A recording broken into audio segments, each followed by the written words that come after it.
If you're looking for your next great role, getting a solid understanding of the types of instructional designer interview questions you will be asked is a must in acting your interview and landing that next job. In this video, I'll cover the entire process, but we'll focus on the questions and answers that instructional designers experience during the interview. Happy Learns Day, everyone! I'm Paulina, and today is another great day to learn something new. So let's get started. Every interview requires preparation. To prepare for the interview, you should know, first, the organization you will be interviewing for, second, the people you will meet in the interview, and the last, people you will be working with in your new, hopefully, role. The first thing you need to do is to check out sites like LinkedIn and professional groups, ATD, Learning Guild, and others to learn more about the organization and the people you might interact with.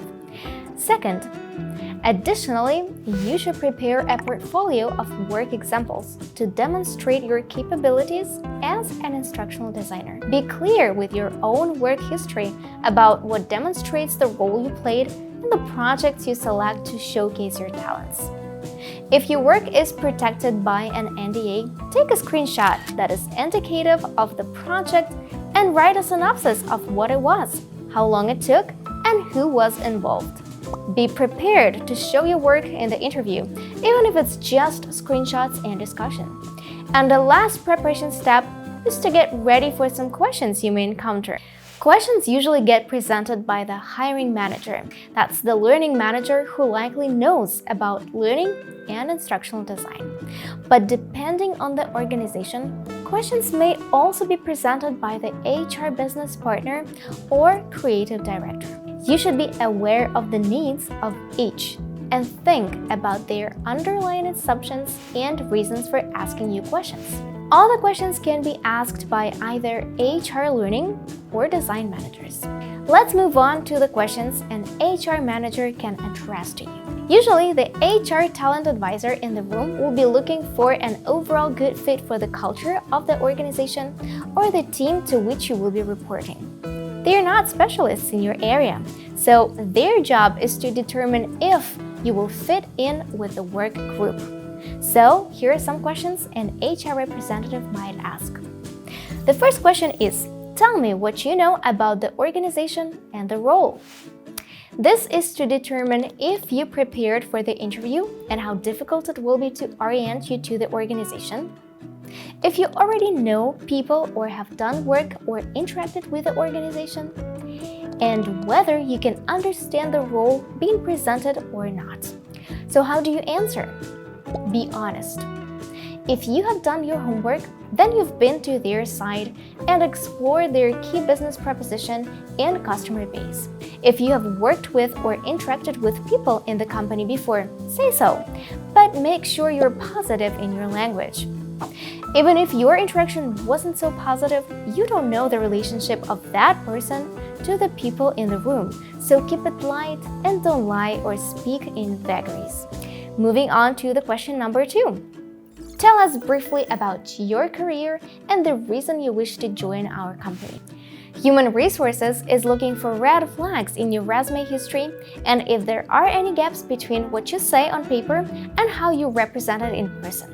They are also looking at your body language when talking about your roles, your contribution, and your reasons for wanting to join. So how do you answer? Be concise, positive, and genuine. You can cover experiences in a sentence or two. If the role or a particular project would be of interest in the position you're interviewing for, explain that a bit more. Don't talk about parts of the projects that you worked on if you didn't do the work yourself. Being untruthful or stretching your experience will be noticed at some point, so be your genuine self. If you're leaving the company you work for now because they are not suited to you, then be brief and simple, but honest. You can say something like, I'm looking forward to growing my skills in X, or there may be a better use for my skills here because I'm excited to. What do you think you can contribute? Question number 3. You have experience in this business or industry, but less experience in the instructional design role. Tell us how you made the transition to being an instructional designer. The talent advisor asking these questions has to make sure that the actual job of the instructional designer can be performed effectively and completely. So experience counts both with reference to knowing the business and knowing the job. So how do you answer? If you're moving from a facilitation, coordination, or teaching role, you have experience with classrooms or other educational settings. So focus on that.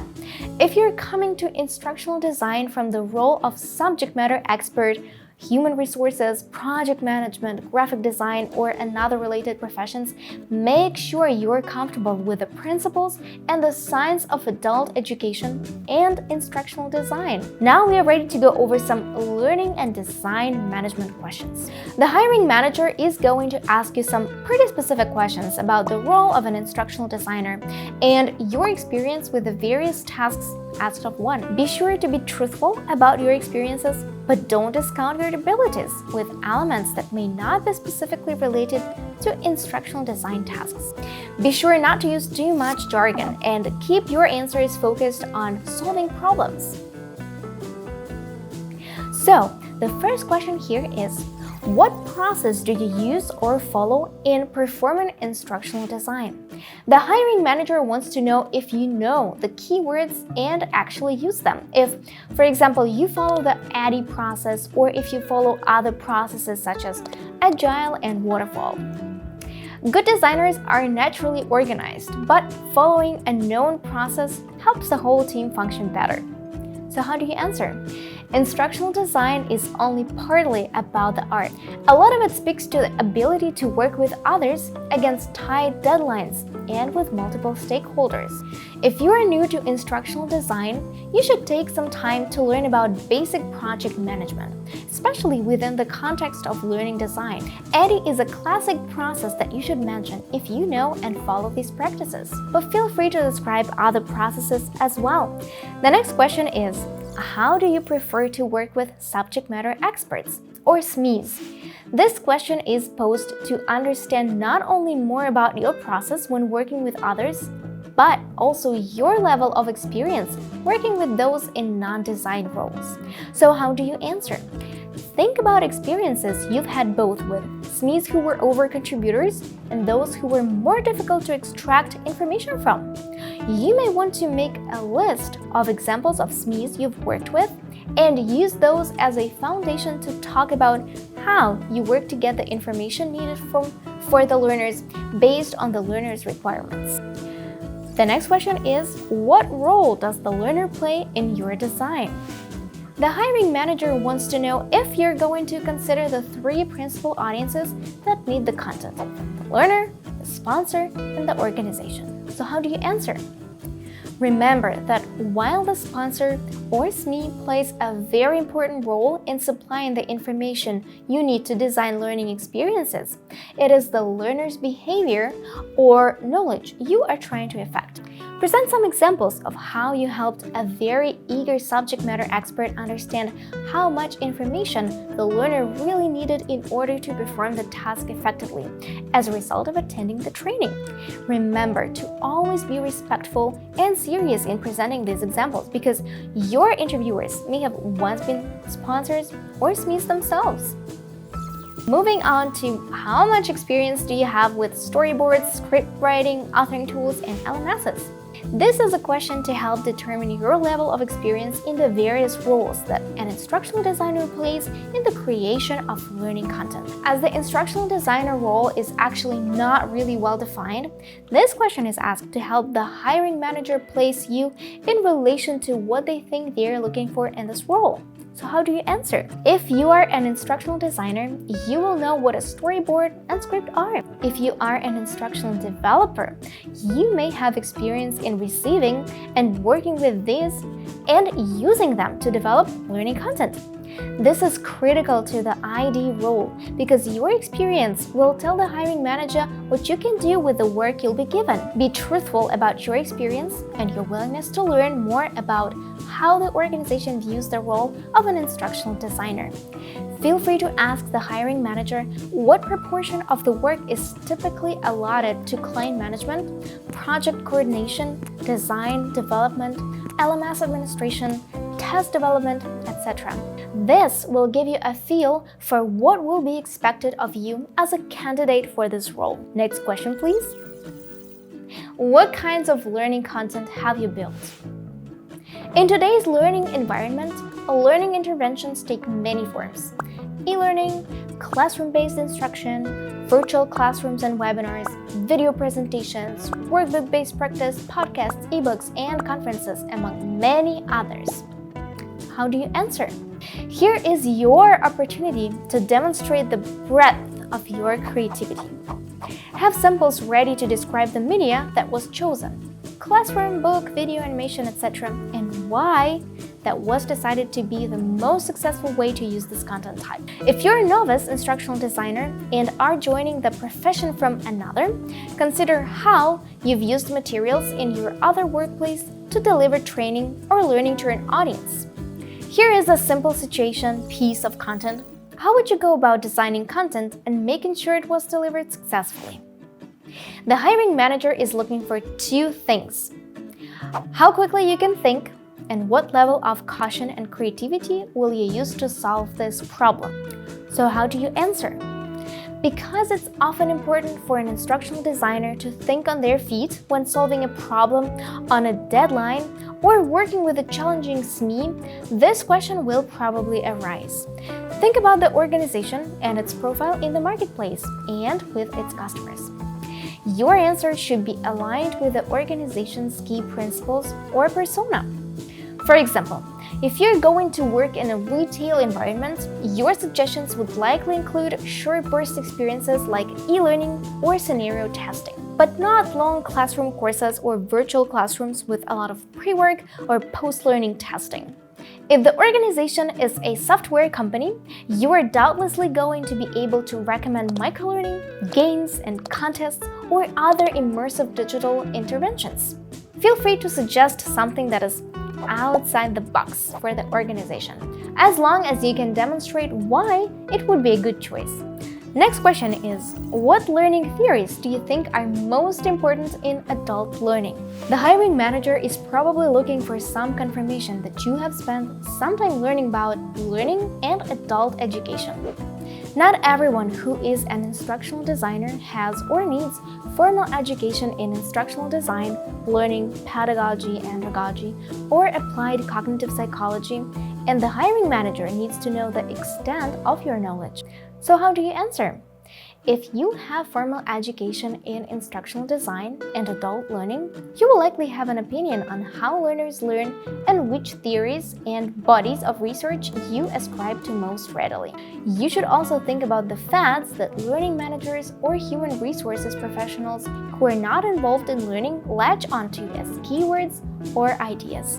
You can find many of these trends or myths thoroughly discussed and debunked in many cases by reading the work of Will Thalheimer and the Debunkers Club. And the last question for today is, how do you measure the success of your learning designs? It's all well and good to create a fun, engaging, and informative module unless it doesn't change behavior, affect skills or awareness, and positively impact the organization. You need to be thinking about how your learning experiences can be measured in real-world results. The learning manager is looking for your awareness of the impact of your work on your client's business. How do you answer? You know about Kirkpatrick's models of learning success. If not, please brush up on that knowledge. Think about examples of how you have developed or contributed to metrics that measured and lifted an actual business success indicator. This could be a reduction of errors in a process, an increase in retention, or modification that incorporated a global change. So the final tip for today is go beyond instructional designer interview questions. In preparation for an instructional design job interview, remember that your interviewers likely do not have a level of knowledge equivalent to yours about instructional design roles. They may know more or less, so be prepared to keep your answers simple, thoughtful, and positive. You may find that the role they are seeking to fill is actually multiple roles that they are calling instructional design. Although this is changing in the industry, be prepared to clarify exactly what your requirements would be to be successful and to accept that some of the work you do may well be more difficult or less interesting than the tasks of your previous role. If this balances out with most of the role, then it's a great opportunity. Okay, we've done a great job today. We've covered 3 things you should know to prepare for an interview and went over the top questions you may be asked by either HR or learning and design managers. If you liked this video, give it a big thumbs up down below. If you'd like to join the iSpring community, click that red subscribe button and hit the bell notification. This way, you will be notified every time we upload a new video. Take care and good luck with your interviews. Bye!